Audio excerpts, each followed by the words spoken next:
Biarkan semua terus melaju, wujudkan seluruh cita dalam hidupmu. Bersatu kita saling menguatkan, menjalani keadaan, tetap menjadi teladan. Bersama Pramuka kita berjuang untuk Indonesia. Negeri tercinta.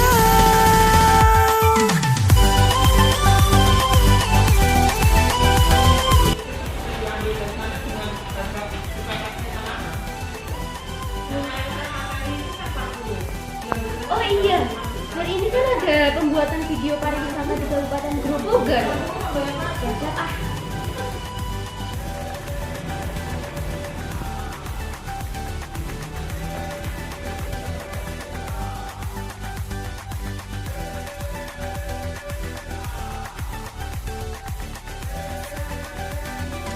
Assalamualaikum warahmatullahi wabarakatuh. Satya Kusudharmakan dan Mbak Kubaktikan. Halo kakak-kakak, perkenalkan nama saya Tristiorini. Saya perwakilan dari kontingen Kuarcap 11-15 Grobogan. Di sini saya akan mereview pariwisata yang ada di Kabupaten Grobogan. Mau tahu bagaimana kelanjutannya? Ikuti kami. Untuk tempat pariwisata yang pertama ada Makam Ki Ageng Selo, Makam Ki Ageng Tarub, yang ketiga ada Gedoku, yang keempat ada Kalibuk, yang kelima adalah Patung Ganesha. Gimana kelanjutannya? Ikuti saya. Let's go! Makam Ki Ageng Selo terletak di Desa Selo, Kecamatan Tawangharjo, Kabupaten Grobogan. Sebagai objek wisata spiritual, Makam Ki Ageng Selo ini sangat ramai dikunjungi oleh para peziarah pada malam Jumat, dengan tujuan untuk mencari berkah agar permohonannya dikabulkan oleh Tuhan Yang Maha Esa. Ki Ageng Selo sendiri menurut cerita yang berkembang di masyarakat sekitar, khususnya atau masyarakat Jawa umumnya, diakui memiliki kesaktian yang sangat luar biasa, sampai-sampai dengan kesaktiannya ia dapat menangkap petir. Cerita Ki Ageng Selo merupakan cerita legendaris. Tokoh ini dianggap sebagai penurun Raja-Raja Mataram, Surakarta, dan Yogyakarta sampai sekarang. Ki Ageng Selo atau Kiai Ageng Abdurrahman Selo, di mana sekarang makamnya terdapat di Desa Selo, Kecamatan Tawangharjo, Kabupaten Grobogan, adalah tokoh legendaris yang cukup dikenal oleh masyarakat daerah Grobogan. Namun belum banyak diketahui tentang sejarahnya yang sebenarnya. Dalam cerita tersebut, dia lebih dikenal sebagai tokoh sakti yang mampu menangkap halilintar atau bledek. Kesukaan Ki Ageng Selo adalah bertapa di hutan, gua, dan gunung sambil bertani menggarap sawah.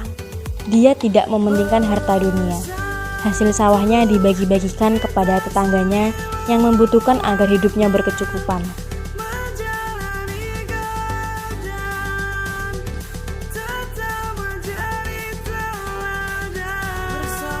Makam Ki Ageng Tarub terletak di Desa Tarub, Kecamatan Tawangharjo, Kabupaten Grobogan. Kurang lebih pada tahun 1300 Masehi, ada utusan mubalik dari Arab, yaitu Syekh Jumadil Kubro. Dia mempunyai putri bernama Nyonya Tobiro dan Nyonya Tobiro, mempunyai putra Syekh Maulana. Di saat itu, Syekh Maulana mendapatkan perintah mengembangkan syariat Islam untuk Pulau Jawa yang sangat berat. Hal tersebut dikarenakan orang-orang Jawa banyak yang masih memeluk agama Hindu-Buddha, dan orang-orang Jawa pada saat itu ahli bertapa, hingga orang Jawa banyak yang memiliki tebal kulitnya. Maka dari itu, Syekh Maulana mulai memasukkan syariat Islam di tengah-tengah masyarakat Jawa, yaitu dengan mendekatkan diri kepada Allah Subhanahu wa Ta'ala dengan cara bertapa di atas pohon giyanti yang sangat besar, di mana di atas pohon tersebut terdapat tumbuhan simbar. Bertepatan itu di Surabaya terdapat kerajaan Temas, Rajanya bernama Singawarman dan mempunyai putri yang bernama Nona Telangkas. Di kala itu Nona Telangkas sudah dewasa, namun belum ada remajanya yang berani meminangnya. Setelah itu Nona Telangkas diperintahkan oleh ayahnya supaya menjalankan bertapa ngidang, yaitu masuk hutan selama 7 tahun. Maka Nona Telangkas kembali pulang ke kerajaan Temas Surabaya untuk menghadap ke orang tuanya. Namun Nona Telangkas di saat itu ternyata sudah dalam keadaan hamil. Maka setelah menghadap ayahnya, beliau ditanya, "Siapakah suamimu sehingga engkau pulang dalam keadaan hamil?" Ditanya ayahnya berulang-ulang, dia tidak bisa menjawab. Namun di dalam hatinya, Nona Telangkas teringat dalam pertapanya dikala akan selesai, di mana dia mandi di dalam telaga yang sangat jernih airnya, dan ternyata di dalam air tersebut terdapat bayangan pria yang sangat tampan. Maka di saat ditanya oleh sang ayah, dia tidak bisa menjawab, namun di dalam hatinya menjawab seperti di atas. Maka akhirnya dia kembali masuk hutan. Di saat sampai di tengah hutan, Nona Telangkas melahirkan bayi. Sampai sekarang tempat tersebut diberi sebutan Desa Bubar. Setelah jabang bayi lahir, lalu diajak mencari telaga, yang akhirnya menjumpai telaga yang terdapat bayangan pria yang tampan. Kemudian sejabang bayi diletakkan di tepi sendang telaga dan ditinggal pulang ke kerajaan Temas. Siapakah sebenarnya orang yang kelihatan bayangannya di dalam sendang telaga? Ternyata beliau adalah Kanjeng Syekh Maulana Maghribi yang sedang bertapa di atas pohon Giyanti. Dikala sejabang bayi Nona Telangkas diletakkan di pinggir sendang telaga, Syekh Maulana berkata, "Nona Telangkas keparingan amanateng Allah kang bakal junjung derajatmu kok ora kersa," yang dalam bahasa Jawa. Yang akhirnya Syekh Maulana turun dari pertapanya dan menimang bayi.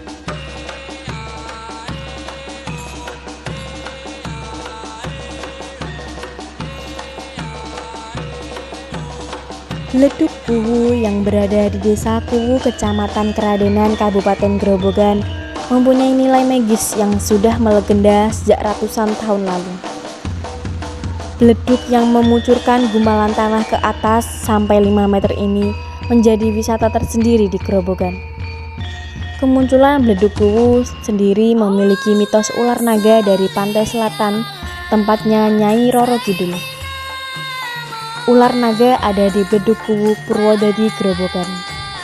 Bledug Kuwu berasal dari bahasa Jawa yang mempunyai arti ledakan atau meledak.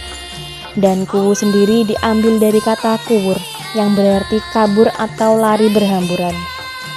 Bledug Kuwu sudah ada sebelum zaman Kerajaan Mataram kuno, sekitar tahun 732 Masehi sampai 928 Masehi, sehingga masyarakat sekitar masih mempercayai legenda Bledug Kuwu yang menghubungkan tempat itu dengan Laut Selatan hingga sekarang secara turun-temurun. Konon, lubang di tengah Bledug Kuwu itu adalah jalan pulang ke Kerajaan Medang Kamulang oleh Joko Linglung yang berubah menjadi ular naga seusai mengalahkan Prabu Dewata Cengkar yang berubah menjadi buaya putih Laut Selatan. Itulah syarat yang diwajibkan bagi Joko Linglung untuk kembali diakui sebagai anak dari Aji Saka atau Raja Medang Kamulan.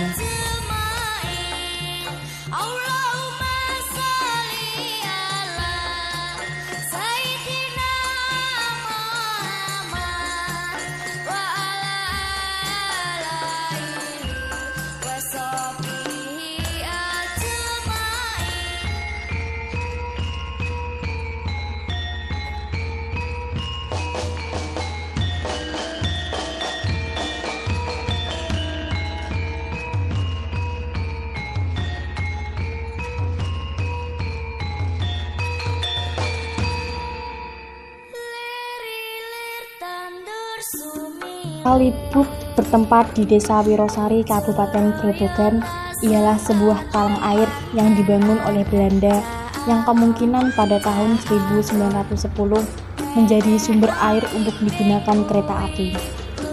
Kalibuk bernuansa gaya Eropa yang akan mengikat perhatian bagi siapa saja yang melewatinya.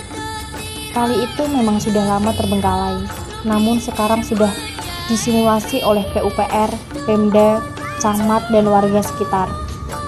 Diharapkan Kalibuk bisa menjadi kebanggaan Desa Wirosari, Kabupaten Grobogan, sebab Kalibuk mengikuti peradaban perjalanan masyarakat Wirosari yang sudah ratusan.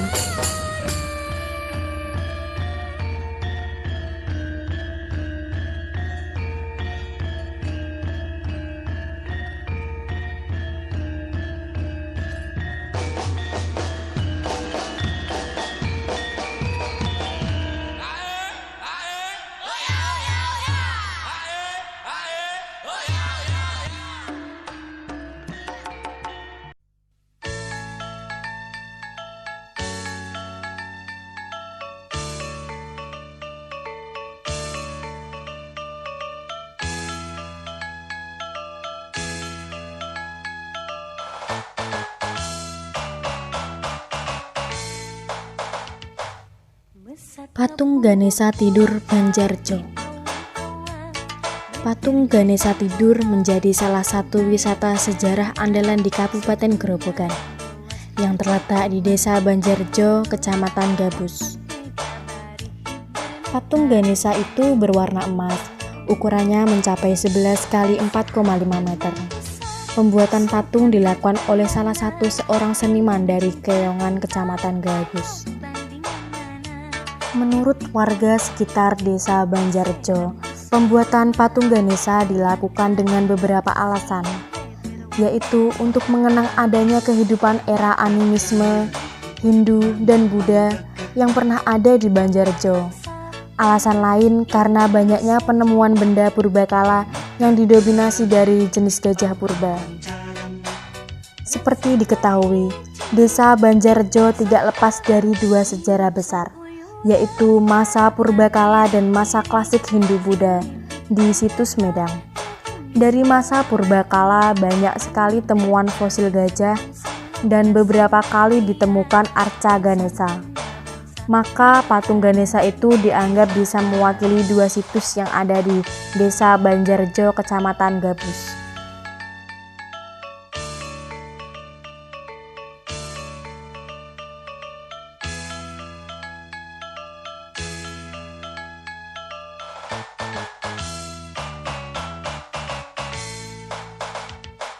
Mesat ngepung luhur jauh di awan-awan, beber kerjancana namun tayak karingran, suku nara luas rujuk tomat penelu, napak mega bari hiberna tarik biru. Saha anu bisa usulkan tandangna, gandang jeung patentang aya bandinganana.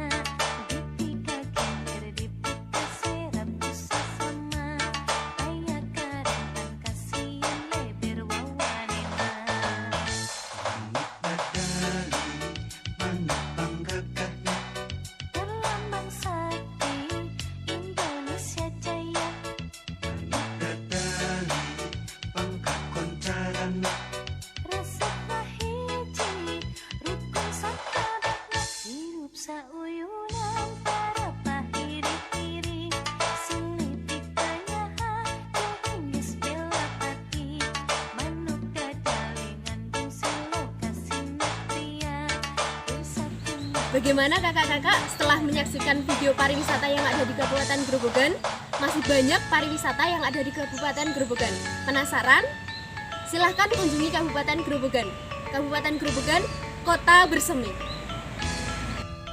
Sekian, wassalamualaikum warahmatullahi wabarakatuh. Salam Pramuka.